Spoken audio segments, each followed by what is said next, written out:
Well, hello, everyone. It's so nice to see so many of you joining us today for our Conquer Your Career consulting session. We'll take just a brief few moments for people to come in and join us in the space before we get started. But for those of you that I have not had a chance to meet before, my name is Libby Davis, and I'm a program manager for the MBA programs team here at Forte.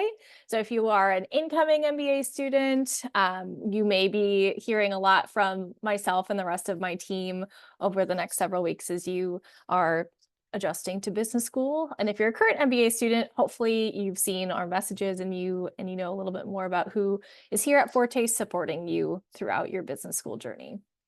So I can go ahead and get started, and as folks trickle in, we can continue to welcome them in.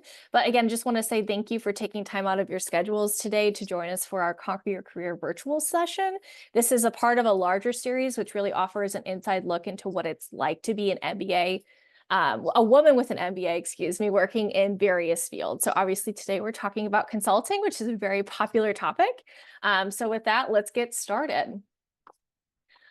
So, as many of you may know, consultants help organizations improve their performance, and often this means that these folks are playing a key advisory role. So they may be, creating tailored solutions to complex business problems and many other things like that, and all while really navigating a super dynamic industry that's really agile and moving. So very exciting to kind of be in this space. And our panelists today have found their fit in this industry. And they're really going to discuss the knowledge, skills, and abilities that helped them launch into their career and might help someone else launch into this career as well.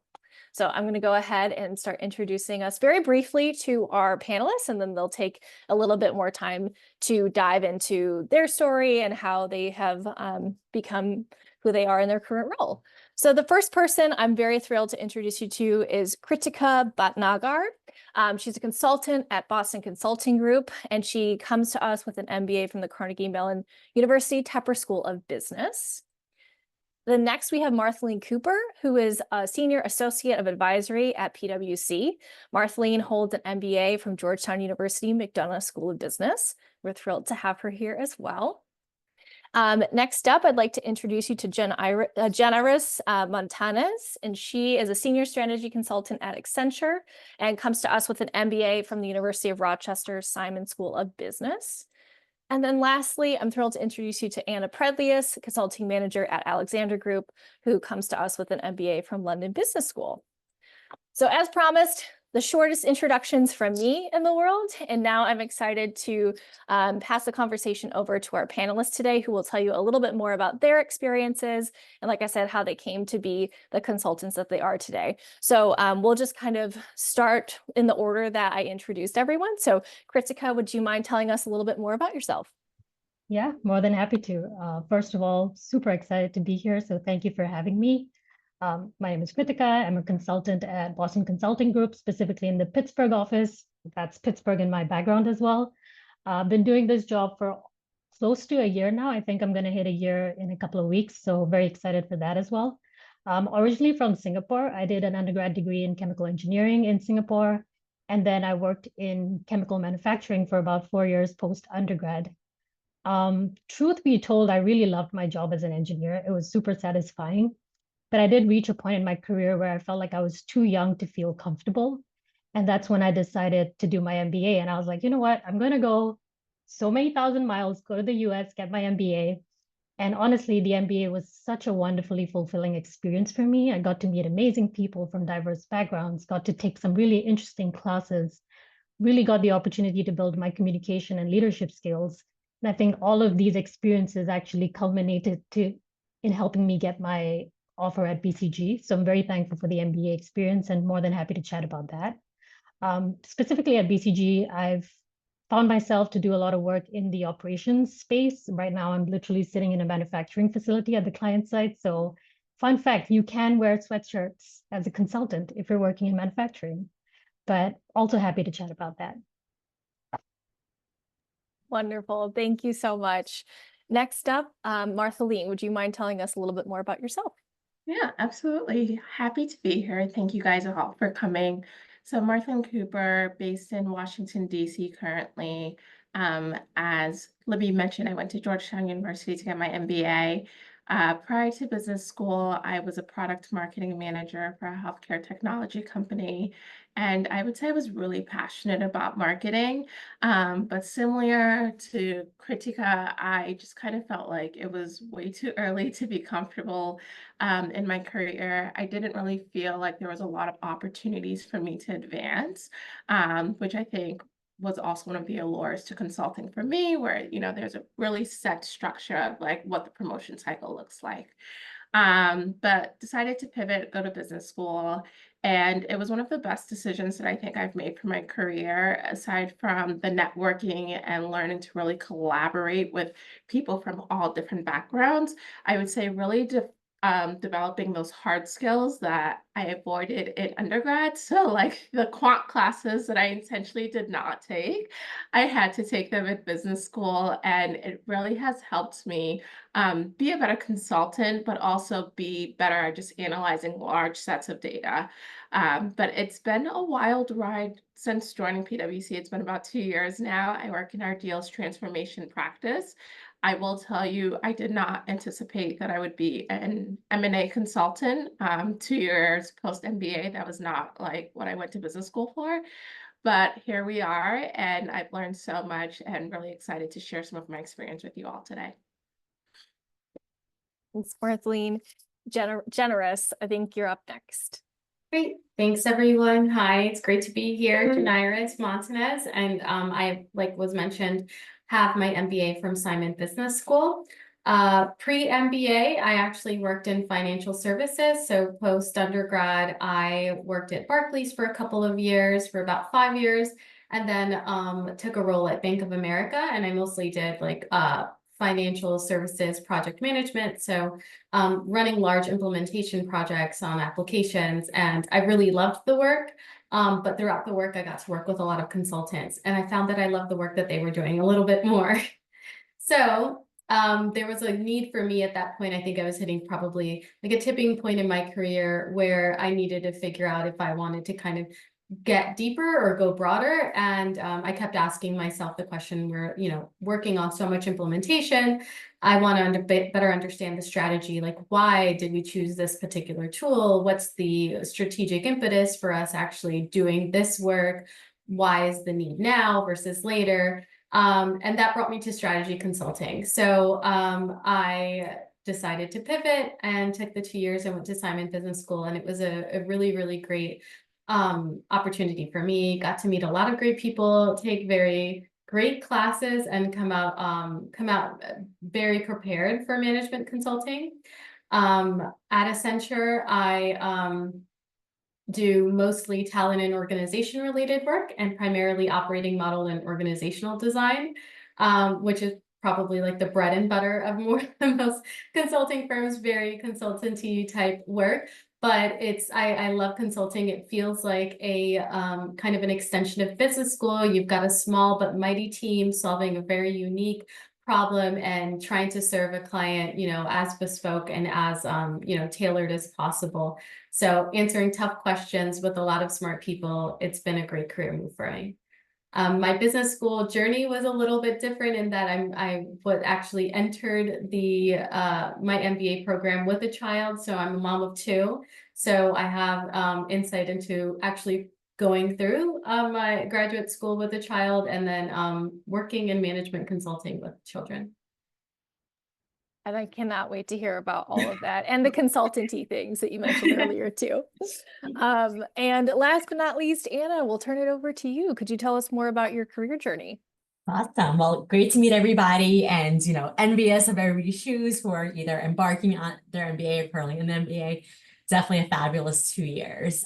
So like Libby mentioned, I'm a graduate of the London Business School. So did my undergrad at Cornell. I think unique from everybody here, I was actually a consultant pre-business school, and I continued on with my organization post-business school. So I really enjoyed consulting, and I was essentially a career consultant. That was my first job out of undergrad, but really focusing on some of the analytics, focusing on analyzing large data sets. And then as I was emerging in my career, moving through the ranks, there was really a need for me to focus more on that client development and those softer skills, some of the leadership, communication. And that's really where I found value in the MBA. And also, I mean, being a young consultant, you're expected to advise these very seasoned executives. And sometimes you have a little bit of imposter syndrome. Why am I telling these executives what I know better? So I felt that the MBA really gave me that confidence and really empowered me to be able to truly advise my clients and really have kind of, hit the ground running upon returning, really focusing in more on project leadership, as well as developing my broader network, ultimately with the goal of going into a selling role. I feel very deeply when you were like advising people who are much more senior than you. I'm like, yeah, that would be a unique experience. So I'm sure our folks here today are excited to hear that too. So I'm going to stop sharing my screen and we are going to dive into our panel question. So for the folks that are joining us here today, we do hope to have time at the end of the session to ask questions from the audience. So as questions come up, feel free to use the question and answer component of the Zoom webinar platform. And then I'll be reviewing those questions and asking them of our panelists. And just to let folks know, our wonderful panelist, Generis, is leaving us at 1:30 for a meeting. So just FYI, in case you see her leave, she is going to go do all those very important consultancy things that she talked about earlier. So we're just thrilled that we have her for the time we do. So with that, I am going to pose the first question to Marthaline. So Marthaline, could you describe the consulting landscape? How did you determine the type of consulting work that you would be most interested in or that would be most interesting to you? And did you kind of explore any other career tracks outside of that? Great question. I would say that's like my entire MBA journey. In terms of the consulting landscape, the type of consulting that I think was most interest to me was like the 6 main buckets, which is like strategy, cyber and risk, technology, M&A, financial advisory, etc. Obviously, there's a whole bunch of different types of consulting that you can do, but those were the different industries that I think I was most exposed to in business school. In terms of how I decided which career was the best for me post MBA and just how I landed into my current role, I would say the consulting piece was very intentional. I went to business school knowing I wanted to do consulting, but that burning passion that I had for marketing also made me recruit for all of the product marketing roles and like recruiting with Wayfair for like a senior manager role, and just kind of like I casted a very broad net because I wanted to make sure that I was making an informed decision with pursuing consulting. I wanted to make sure that, okay, if I go this route, it's not that I didn't have these other opportunities, but like this is actually something that I wanted to do. I had a random coffee chat with someone from PwC. I think it was through Forte or one of these programs. And honestly, I just kind of showed up, not really thinking much of it. And she like really sold me on the firm. So all that to say, really take these networking opportunities serious because you never know what's going to come out of that. I would also like to mention that that person 4 years later is now my RL. So she's now my manager at the firm, which is kind of insane to see things come full circle. But had I not shown up prepared to that networking chat, I don't know if I would be at PwC doing M&A consulting or even really thinking about deals as a whole. I would probably be doing like go-to-market work or just strategy work, which is also very exciting. But I find a deep sense of fulfillment in doing M&A work. And I think it's really cool the types of projects I've been exposed to, the deals that I like worked on, and that I can say, oh, I read that press release. I actually worked on that deal. I actually helped Hilton buy whatever hotel. And so it's like, it's really cool and it's really fulfilling. And it was a journey that I think was it was a place I was always meant to be.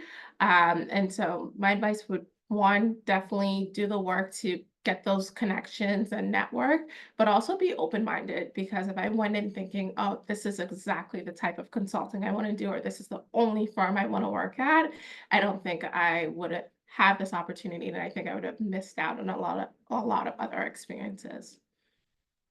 I think that's a great point. And I love that the person that you first connected with about consulting is the person that you are now working with on a very regular basis. So I think that that's a really nice way to like put the bow on that story. I think that's great. Okay, so we've talked about kind of the consulting landscape a little bit, exploring our options, exploring our interests. So now my next question is for Anna. Could you tell us a little bit more about a typical day for you and how does your work have an impact at the organization? Yeah, absolutely. So this is a very classic consulting answer. There is no typical day. Some days, you could be like Kritika, you could be at a client site, sitting in a manufacturing facility. Another day you could be, flying cross country to San Francisco. But I would say, on a 60% chance, you're probably either working from home or in an office. You have a balance of client meetings. So with this kind of hybrid work environment, a lot of meetings are done via Teams or Zoom. So you're kind of participating in those. As a post MBA consultant, you're typically expected to facilitate those conversations. So you're driving the discussions, you're actually the one that's generating content as well as presenting that content. We also spend a good amount of time in internal brainstorms. So working with your internal team, whether it's solutioning together or looking at a data set together and just kind of pinpointing some recommendations. We also spend some time just kind of on internal admin. So, doing things like expenses, meeting with your reporting manager. I'm in a unique position because I have a parallel role where beyond just being an engagement manager, I'm also the talent leader for the New York region. So I kind of get lucky where I'm exposed to a lot of kind of broader discussions around career progressions of some of the junior team members. So I spend a lot of time on one-on-ones and advising my team members on kind of how to progress to the next role. Talking about when is that pivotal time to maybe pursue your MBA or, maybe, think about promotion. So I would say that's kind of, what I spend my time on. Again, no typical day, but definitely a ton of Zoom meetings is what you should get used to. Oh, we all love a Zoom meeting, don't we? I can't believe I'd said my classic, oh, I'm going to stop sharing my screen now. It's just like, oh, why did I do that? But thank you, Anna. I think that's a great way to kind of describe, even though there is no same day in consulting, I think the way you described it was great. And I love that you get to, chat with folks that are earlier in their consulting career and kind of help them navigate that too. So thrilled that you're here to talk to some other people who want to do that. So continuing on, our next question is going to be for Janiris and Kritika. So we'll start with Janiris. What are some unique opportunities that come from a career in consulting? And what are some challenges? How might those challenges be overcome? Yeah, I think so much of consulting presents a lot of unique opportunities. I think just client exposure is one of the biggest ones, and the types of client exposure. So and a lot of the time it's so ad hoc, like you have no idea what's going to happen with the client. They could be like, hey, come here in 2 days, and then you're sitting in this, in a board meeting with the C-suite, and you're like, okay, well, I guess I'm here. There's definitely been times where senior managers pulled me in and say like, hey, can you support this meeting? And I sit down and there's the chief strategy officer and the chief financial officer, and it's all hands on deck because they've got something super, super like burning platform that they've got to get done. And then there's times where so executive exposure is another one, and sometimes you don't even know what's happening. Most of the time you get to prepare, but sometimes execs just have 15 minutes and you get to shake the hand of a CEO that you really admire. That's like very great.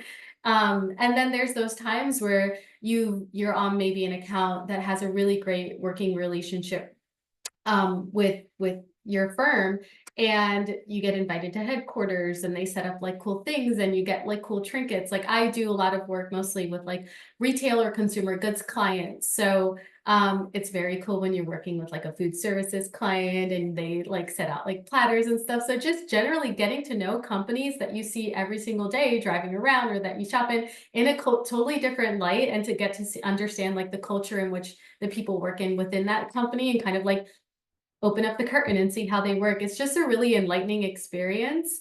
And then you get to hear about it in the news and you read about it, and you really get to know a company holistically from front to back, just working in consultant as advisors.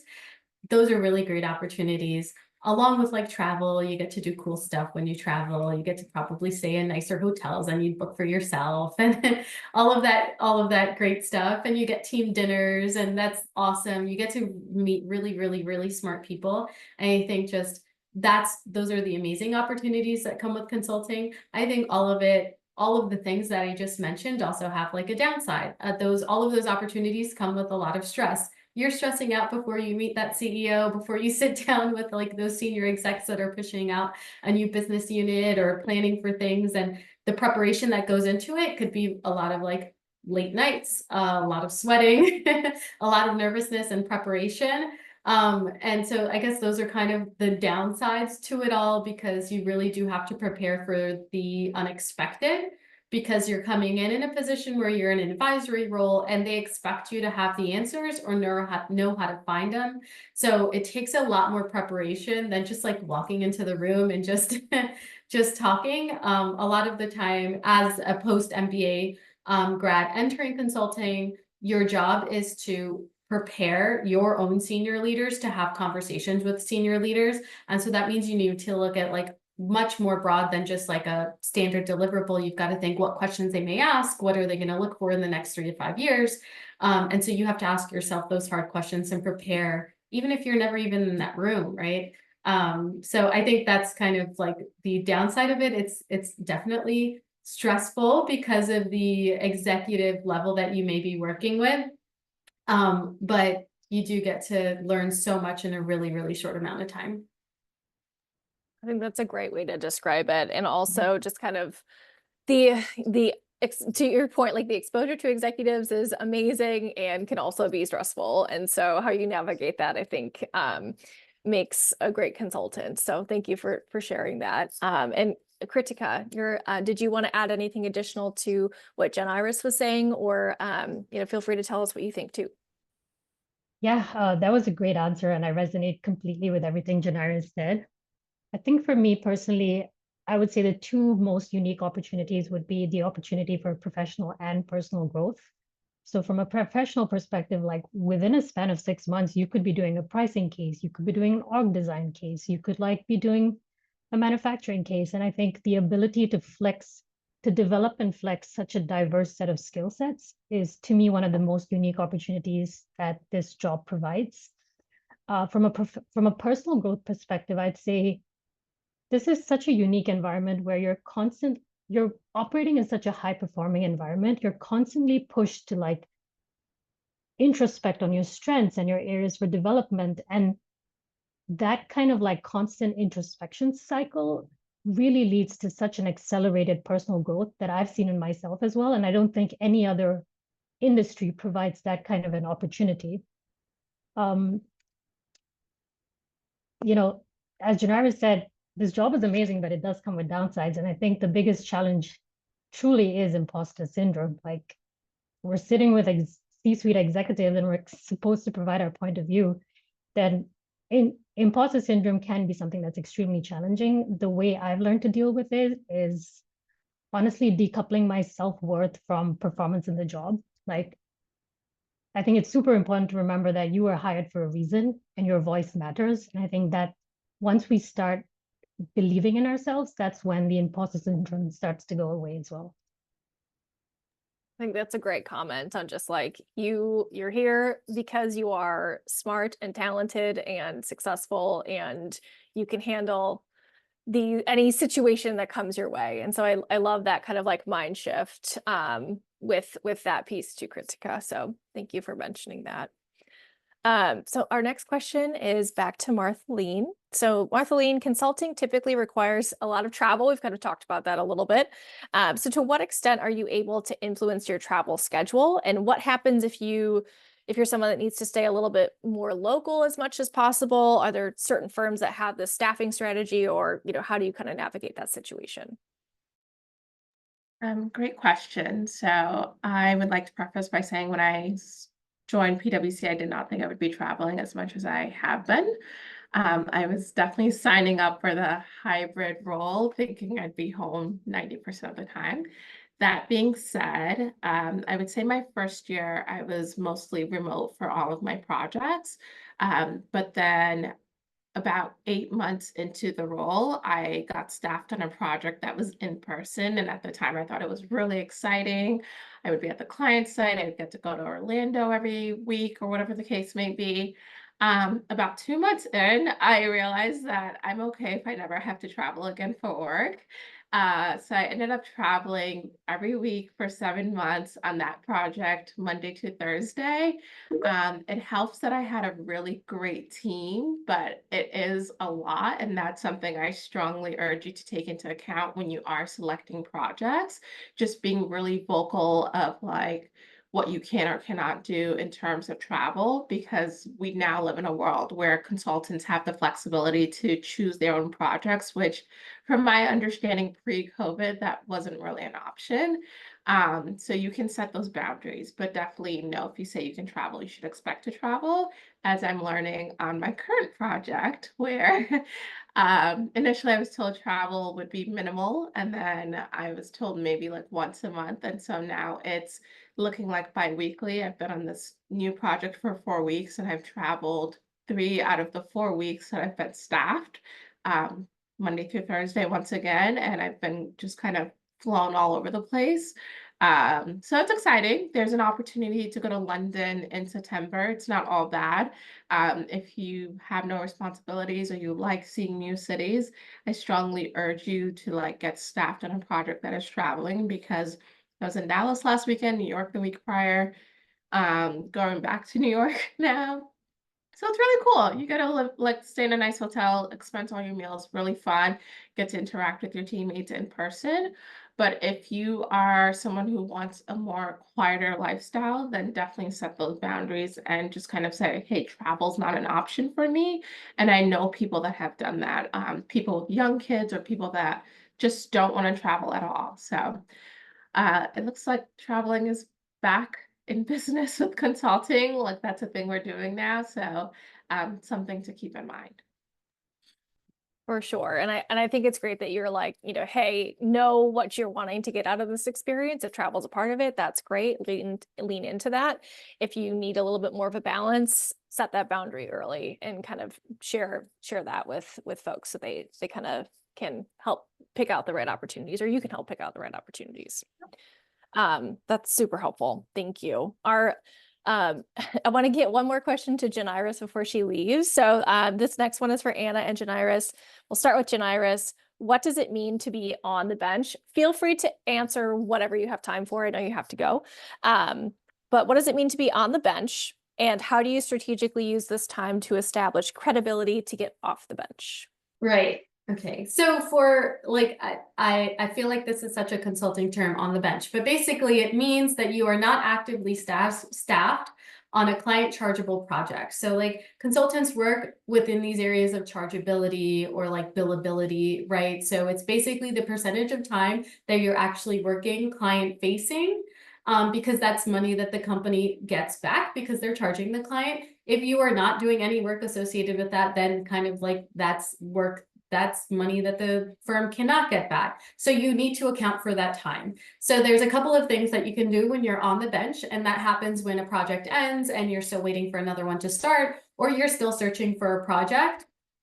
And a couple of things is like you would dive into what's called, well, we call it like business development. So business development would be like any actions that you take to help with RFPs, any sales related work that you're doing. So you might be working with like a senior manager, managing director, or somebody senior that's trying to sell a piece of work, and that way you get staffed on it, and that would count for something. So you essentially need to prove that you are doing something to enhance or increase the sales of the company. And you could also do things that are like +1 or like kind of like +1 to your job. So another thing that you could do is like your training. You could do things that enhance your practice, for example. So like I work in mostly talent and organization related work. So if there was practice related calls or trainings that I would be participating in them, or I would be developing new assets or thought leadership related to my practice. Typically, when you're on the bench, you should be doing a mixture of all of those things in addition to looking for projects. And all of that exposes you to your network and your broader network, so that as soon as you're doing that kind of stuff, you're like, hey, also, I'm on the bench, I'm looking, or I'm about to be on the bench and I'm looking. So how can I help? It's a lot easier. I honestly find, like, when you first join, people are like, yeah, of course I'll take a chat with you. Of course, of course, of course. So it's actually kind of easier to find that first project when you first join, I found. And then as you go on and you kind of like narrow down your scope, then you have to be a lot more pointed in the other stuff that you do while you're on the bench, so that you can actually pivot yourself and pitch yourself to the right opportunities. But because by then you know that, hey, I'm not going to take this opportunity, it doesn't really align with where I want my career to go. So yeah, I think on the bench can be a little bit nerve-wracking if it goes on for a little bit too long, but there's no shortage of things you should be doing and can do when you're on the bench, and the things that you're expected to do as well. That was super helpful. Thank you so much, Janairos. And thank you for Yeah. being here today. I know you need to go, so we'll wave goodbye. Thank Have fun doing consultancy things. you. Thanks for the opportunity. And everybody can find me on LinkedIn if needed. Thank you. Love to connect. Bye. Bye. All right, Anna, the same question to you. What does it mean to be on the bench, and how do you strategically use this time? Is there Yeah. anything additional you would add to what Janairos was saying? Honestly, Janai's provided an amazing answer. She kind of covered it, but I would say that really the key to when you're on the bench, and it does happen kind of, the business flow, the background environment, just ensuring that you're really proactive. So you're reaching out to your network, you're reaching out to the sellers, you're reaching out to the partners, you're helping with any kind of business development opportunities. Even simple things like you're proofreading a deck, or you're researching a topic, or you're helping putting together a proposal. I think it's kind of a really great way to establish your network and establish yourself as a go-to resource when there is a project or when there's kind of a broader opportunity, to really ensure that your name comes up first. I think that all makes a lot of sense. And I'm very grateful that you all were here to kind of dive into that a little bit more. So our next question is going to be for Kritika. So Kritika, we have a lot of folks here who are in an MBA program or thinking about going into an MBA program. And so we'd love to know, what do you think that these folks can do while they're in an MBA program specifically to prepare for a career in consulting? And how could the attendees here today leverage their business school experience to break into this industry? Yeah, that's an interesting question, because I think everyone's journey is different, and it also really depends on what your baseline is, what your prior experiences are. I can speak for myself, like coming from an engineering background, I felt like my quantitative skills were fairly okay, but my biggest opportunity for growth was communication and leadership. And therefore, what I decided to do through the business school experience was really leverage. We have something called leadership coaching at Tepper. So it's essentially executive coaching opportunities. So try to do as many of that, work with a coach to try to develop those leadership skills. I tested out those leadership skills by taking on multiple leadership positions with clubs. And then I also tried to do a lot of communication classes as well. So I think those opportunities helped me develop an area that I really wanted to develop. And the reality is, I think consulting, as much as it is about content, it's also about having strong client communication skills, having executive presence, as well as just having sound logical thinking. So whatever opportunities you have at business school to try to develop those, I would say definitely leverage that. And that might look different for every business school, right? Those might be classes, those might be extracurriculars. Just don't limit yourself to just content. I'd say try to explore a diverse set of opportunities. Take that improv class if you need to build your communication skills, have a diverse experience in MBA. And I think that will really help. That will provide dividends in the consulting world as well. I love that advice. I think that makes a lot of sense. And most of these business schools have, really great career services support too, to kind of dive into these areas if you're exploring them for the first time. So I love that you mentioned that. And Kritika, just because we're talking about what it's like to dive into consulting, I know one of the questions that you wanted to answer was a little bit more about the recruitment process. So we'll go back to you for maybe our last official question. So could you describe the recruitment process in consulting? what strategies or tactics did you use to prepare for MBA level interviews? So that's two. And then the third part of that question is, what recommendations do you have for folks who really want to stand out from the crowd? Yeah, okay. I will try to keep this as structured as possible, given that we're all I know it's a long consultants. question, so. I'd say the one good thing about MBA level consulting recruiting is that it's an extremely structured process. You know, it starts off with networking with practitioners, and that networking will lead to getting on the interview invite list. And then you do case interviews to get the job. So it's a pretty structured process. I had no consulting experience prior to coming to the MBA, did not even know what that world looked like. So joined the Tepper Consulting Club. So I'd say step number one is join the consulting club or whatever resources available in your school that can help you navigate the consulting recruiting world. Tactically, I'd say there are a couple of things that everyone can work on, regardless of whether you join the consulting club or not. I think Marthaline mentioned that networking is super important, and networking is a skill that can be developed. You know, nobody's born with that skill. So take the time to practice networking. What that looks like is maybe before you network with practitioners, set up time to network with your second years in your business school, or network maybe through LinkedIn. Test out questions that work. Develop your active listening skill as well. And, you know, to your last question about how do you stand out? I think being a good networker is one crucial way of standing out. Asking thoughtful questions, asking thoughtful follow-up questions when someone asks you a question.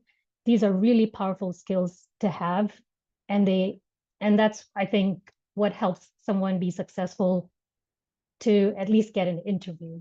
And then once you get an interview, then it's all about case preparation and behavioral. So for case preparation, you know, for me personally, I'd say prioritize quality over quantity. So it's not about how many cases you do, it's how much you introspect and reflect on the mistakes you made and what you can do better. The last thing I'll add, because I know we want to open it up to questions as well, is do not neglect behavioral questions, because that's what determines whether you're a cultural fit, and cultural fit is extremely important in consulting as well. So take the time to refine your star stories, think about what's kind of the messaging or what your brand is, and behavioral stories are a great way to project that as well. That is all fantastic advice. And I love that you mentioned, like, don't forget to network with your second years. There are a lot of folks who might be coming in with a consulting background like Anna, and you can kind of get their perspective and experiences and ask questions that maybe you wouldn't feel as comfortable asking a recruiter. So the network at your business school is so wonderful and such an important thing to keep in mind. All right, team. So we have a little bit of time for some questions from the audience. So I'm just kind of going through, and one question that I think is really interesting, and feel free, anyone who wants to answer, to jump in. One person is wondering, how many projects might you oversee at any given time? Is it kind of one and you're focused on that for X number of weeks or months, or are you doing multiple different ones at the same time? I think it depends. It depends on the staffing model of the consulting company. It also depends on the size of the project and the kind of broader team. So for example, for the Alexander Group, we are a smaller firm. We typically are staffed at 2 projects at a time. Sometimes we're lucky as a project manager to be on one and kind of really dedicate all of our time to one project, but I would say that's very rare. So I would say, at least in my case, typically 2 at a time. Gotcha. Anyone else want to jump in on that, or I can go to the next one too? I would echo Anna. It's mostly your first year, no one's going to put you on 2 projects at a time or expect you to work on a reinvest simultaneously.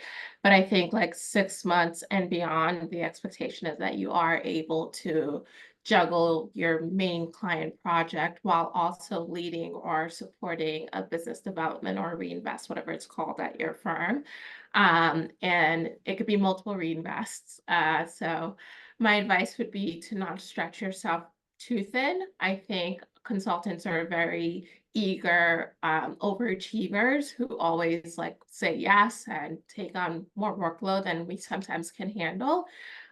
So while it is important to get exposure and provide support in different areas of the business, definitely also prioritize your well-being and your client work as well. So short answer is 2 or more, but prioritize your well-being. I love that. Yes, definitely prioritize your well-being for sure. Well, that's perfect. We have another question here. So this person is wondering, what is the best way to go about climbing kind of the consultancy structure? Is there a general timeline or kind of general expectations? We know each org is different, but if someone wouldn't mind kind of talking about what that looks like kind of beyond the first job after MBA.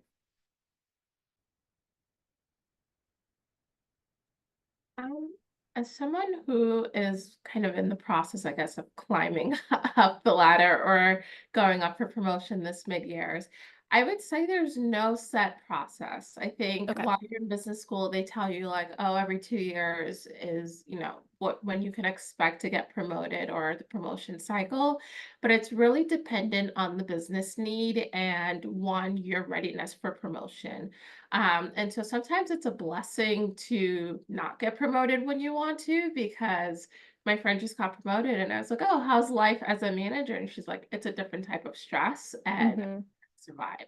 Uh, so take your time to really learn those fundamental skills, especially at the senior associate level, which is most likely what you'll be coming in as. Learn those fundamental skills so that as you rise up within the firm, you're able to flex. And that's something a lot of directors that I work with can't do right now because they've never done a diligence or they got promoted so quickly within 5 years.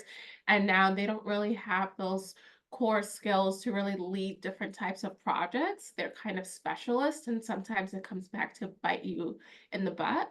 But if you are someone who's like, I want to make partner in 7 years or 8 years or 10 years, whatever the timeline may be for you, that's definitely possible.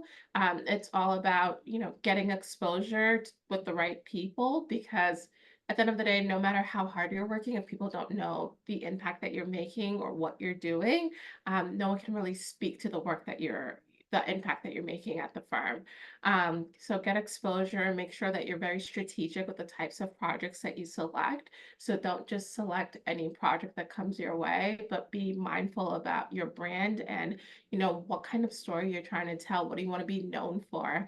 And take every opportunity to make an impact. I know some days we're like tired and we don't want to lean in as much, but it's that day that you raise your hand and take on an extra deliverable from your director's plate that is going to make the difference in your promotion case. So just always remember to lean in, make an impact, and have visibility.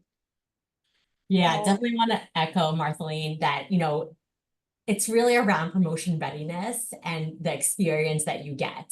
I think, a lot of post MBAs are really eager and they're very hell bent on a timeline. I would say focus more on getting the right at bats, getting the experience and getting the development, and the promotion will come. Every role in consulting does come with its own challenges and it is unique. So kind of progressing from an associate, a consultant to more of that project manager, project leader does come with a lot of very unique stress, and you really kind of elevate how much accountability you take on. So it's not an easy job to step into. So just ensuring that you get the right experience and you are ready to take that jump, knowing that it will likely come with more stress and potentially more hours. I think that all of that is very helpful, and I wish we had even more time to talk about all of these things, because I see we have quite a few questions in the Q&A, but unfortunately we are just about at time. So with that, I just want to again thank everyone that's joined us here today to learn a little bit more about what it's like to be a woman with an MBA in a consulting career. Number one, I hope you learned a lot, but number two, I'm confident you learned a lot because we had these fantastic panelists here with us today. So I just want to again give a big round of applause to Kritika and Anna, Marceline and Janiris. Thank you for being here today. Thank you for sharing your experiences.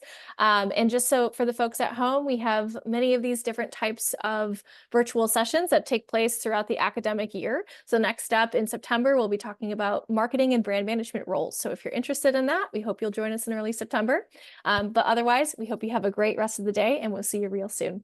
Thanks, everyone. Thank you.